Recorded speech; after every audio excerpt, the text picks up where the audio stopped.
हे बंदी मैया जाके जुआल न जाबू ना किनार मारे हे बंदी मैया जाके जुमा के नहीं जाबू ना किनार बारे जान। हे बंदी मैया जाके जुआल न जाबू ना किनार मारे हे बंदी मैया जाई जुमा के नहीं जाबू ना किनार बानु हे माई। नहीं जाबा देखैया बंदी मैया नाव से न मिली हे माई। हे बंदी मैया नाव से न भेड़िया रे जान। रे जान नहीं देखल न केहू थामल रे जान। रे जान नहीं देखल के थामल हमारे जान। नहीं जब देखैया बंदी मैया नाव से न मिली रे जान। हे जान रे नाव से न भेड़िया रे जान। रे जान नहीं देखैया के थामल रे जान। रे जान नहीं देखल के थामल हमारे जान। समर के बोलिया बोलल बड़ी बूढ़ी मैया रे जान। हे बड़ी बूढ़ी मैया रे जान। हे बड़ी मैया जे नगल भैया के उठा के पुकार रे जान। हे बड़ी मैया करे लगल के बचा के पुकार बानो रे जान। बंदी मैया घरे लागल भैया के ओटा हे पुकार मारे जान। हे बंदी मैया करे लगल के बटा से पुकार बानो हे माई। मैया बनैया लाभ के ओटा मलो रे जान। हे लाबो के बटा मन हमारे जान। ओ भैया हमारा उतारहु जमुना नदी पर रे जान। हे मलहा हमरा उतारहु भरल जमुना पर बारे नाम। हे मलहा हमरा उतार भरल जमुना पार रे जान। हे मलहा हमरा उतार भरल जमुना पर बनु हे नाम। तना बचनिया सुनल खेओटा मोलो रे जान। ये सुना नहीं के बचा मन हवन रे जान। रे जान करे लागल मैया बंदी से जब बिया रे जान। रे जान करे लगल मैया बंदी से जब बियानु हो जान।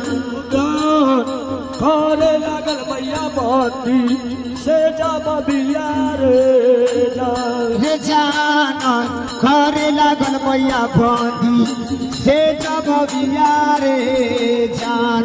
टूटल नैया बंदी मैटू काल पात पर रे जान। हे बंदी माई टूटल पात भर बाहे नान। हे बंदी मैया कहीं से उतारी भरल जमुना परबारे जान। रे जान कैसे उतारी भरल जमुना पर बनु हे नान।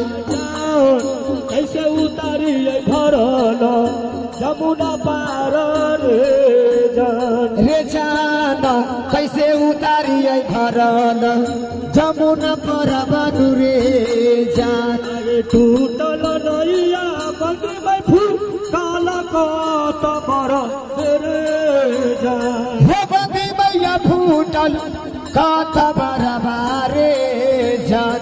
हे बंदी मैया कहीं से उतारी भरल नदी धार रे जान। हे बंदी मैया कैसे उतारी भरल जमुना पर बनु रे जान। हे बंदी मैया कैसे उतारी भरल जमुना पार रे बंदी मैया कैसे उतारी भरल जमुना पर बानू रे जान रुके रतिया बंदी मैया ये तहु गमई तहे मई हे बंदी मैया ये तही गमई तहे माई हे बंदी मैया सुनीला हूँ मोछो न हमारा मेरे हे बंदी मैया सुनी हे लाहू और जी हमारा बानू रे जान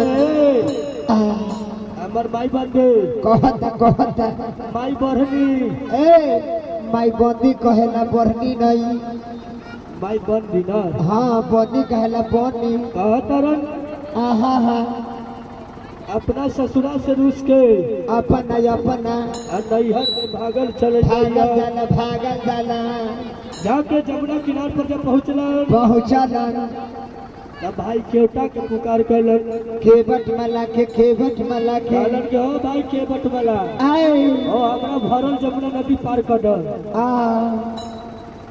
ये ना कला करे छे तू समुद्रानी से बाहर बा ए लगल का कहता हे बनी माई